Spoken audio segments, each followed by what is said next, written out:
In terms of roleplay gaming, Germans seem to see it with a dark eye.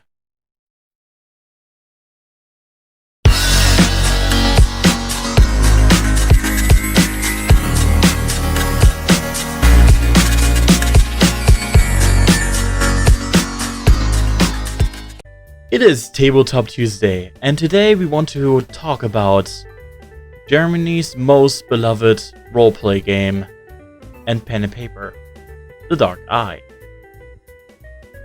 Stemming from 1984, this has been one of the big giants in the international market, and it is now out with a 5th edition and with various video games about the whole system.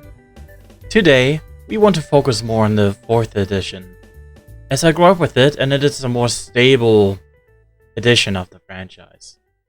I will talk about the 5th edition on another video, explaining that more. So what is this game all about? It plays in a world called Dere, and in the core game you are playing in a continent called Aventurien, which stands for adventure and excitement.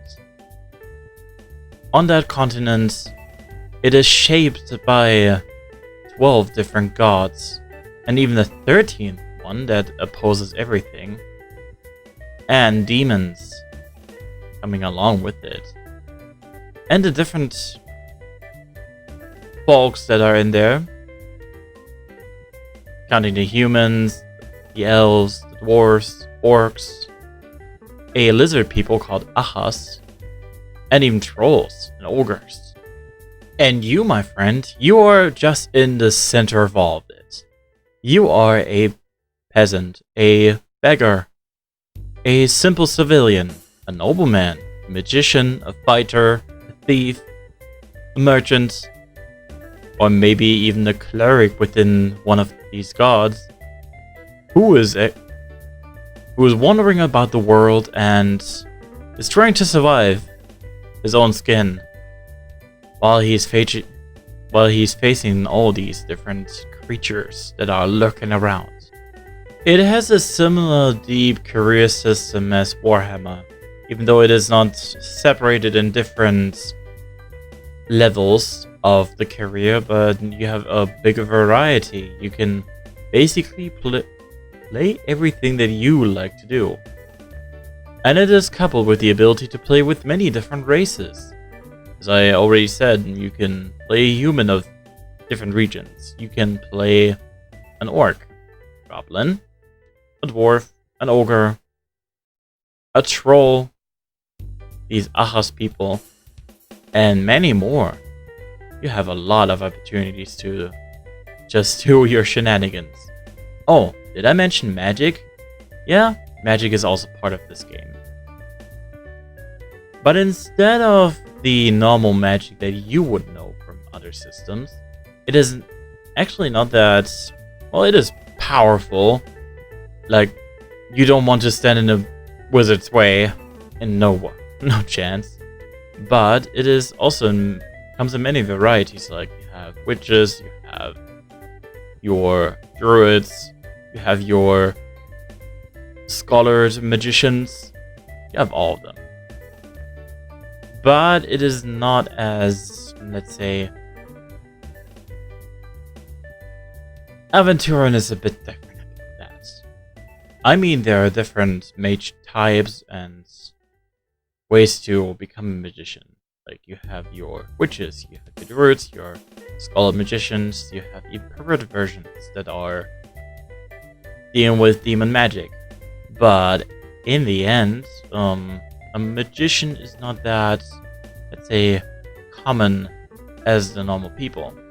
And so, I've never seen a magical group walking around. That's nearly impossible. Or actually, it is possible, but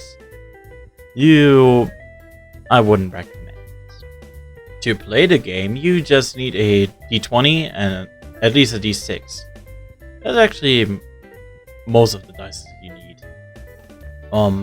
All the others, they can be replaced by the D6 or by the D20 that are mentioned within the rulebook. Well, coming along with your character comes the attributes. Attributes are a representation of your, let's say, numbers on how the character is strong or knowledgeable or even witty in some of his ways. So you have 7 different attributes that come along with your character. So you have strength, you have constitution, you have agility, dexterity, intuition, charisma, and knowledge. All of them play a big role in this game. Most of the time, you just have to roll on your attribute instead of making a whole skill roll to make it easier to see if you pass something. And you do that by using a d20 and hopefully coming on that number or under it. For example, I have a strength test, a strength of 15. I would have to roll on the 15 or under. Now, skill tests are a bit more difficult. You have 3 attributes with that skill. And that skill has its own skill value or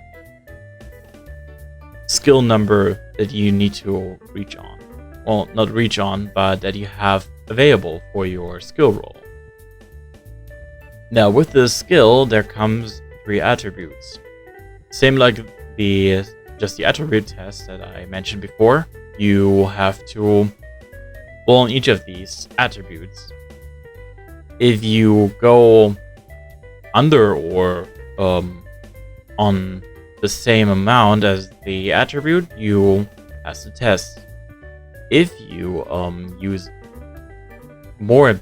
if you have to use more points because you went over that number, you have to use some of these skill points to, let's say, compensate for what you failed and be able to pass the test. Well, the bad thing is, if you roll a 20, for example, which is a critical failure, you might have bad luck and you have to spend a lot of these skill points on that test. And yeah, after you use your skill points for the test, they reset again. So you have, for example, 10 on your fighting. Well, not fighting skill. That's not a good idea. The athletic skill. If you have a 1 instead, that might give you a bonus. And there are some house rules that you could even say, just roll another d6 if you roll 1 to add to your skill points temporarily. If you have double the trouble or double the success, with meaning double 20 or double 1, that gets a bit more critical. Like with a double 20, you definitely fail. With a double 1, you succeed fully, and you are able to make some miracles. Miracles within the game. This is not a special mechanic, because there are miracle mechanics in some games. Then you have a combat system that kind of works similar like the attribute test. You have a certain number on attack or defense, and you have to roll on that. Or if you want to dodge, you use the number for the dodge, and you have to roll on that the same way as the attribute test. It is a pretty active system, and if you think about variability in battle, this doesn't match any other, because you have, let's say, combat abilities that you can use or that you can learn, and you can stack them to make different effects, and that could mean you can make one chain of these special attributes or special talents for the combat, and the enemy can do the same, and it will be a showdown battle that you will never have ever seen. And before you ask, what about the mage system? I don't want to talk about it here, because the magical system is kinda difficult. Like, the base system works like the skill tests, but then you can do a lot of modifications which are complicated. And yeah, that actually explains all the mechanics of the game. Like anything else, there are special rules for everything, and it gets even more complex. Like, you can make expert rules for bleeding out, you can make expert rules for smithing, for repairing, for healing, and so on and so on. Like, this is a system that can be made complex if you really want to. And so, I like it because it has this way of complexity. If we compare it to the other systems, which is in no way a good comparison, but we're talking about Fate Core and How to Be a Hero, it is not the most flexible of the systems. Like, you can't just go there and create your own. At least that's what I thought. It's a bit more difficult, and if you really want to roll with the system, you're stuck there pretty fast. But luckily, they have add-ons, or they made add-ons that actually expand everything. That makes it more like a D&D or Pathfinder.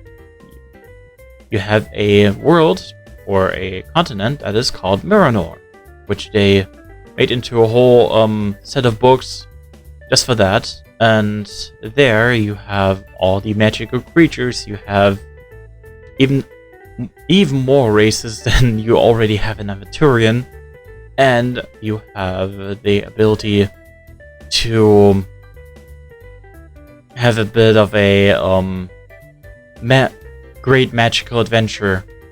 Like, it really goes more into a D&D type of game if you play that world. There's also the world of Tarun, which is a, let's say, limbo world within the whole continent of Daria, which is kind of Japanese influenced and has the whole samurai and ninja culture with it, coupled with rune magic, as the world is a bit different there. It has a moon that shines in 7 different phases, and this moon actually says to the Aventurien and Miranor magic, nope, you do not exist. It slowly fades away, and if you want to learn magic, you have to rely on rune magic, which is really cool, but also a really complex system, and it takes time in-game. But you also have the ability to learn about the strict culture there. You have ceremonies explained in there. And if you're an anime fan and you love Attack on Titans, you will love it there because all the monsters, or most of the monsters, are either really brutal or they are giants. So that's monstrous. So with that, I end my explanation about the Dark Eye. It is a great system, by far. If you want to, let's say, make your own campaign or your own world, you might be a bit stuck at first, but there are possibilities. Like, there are several rounds that my friends and I used to play, or still play, that use the Dark Eye system as a reference point, or as the base system, and then we created something new. For example, a Star Wars system was made by Socrates, who made the RimWorld videos, which I will link here. And also we made other medieval fantasy systems made out of that, which I could explain in the future. Well, this has been me explaining to you the Dark Eye, and hopefully you have a great day. and always keep role playing. Have a good one.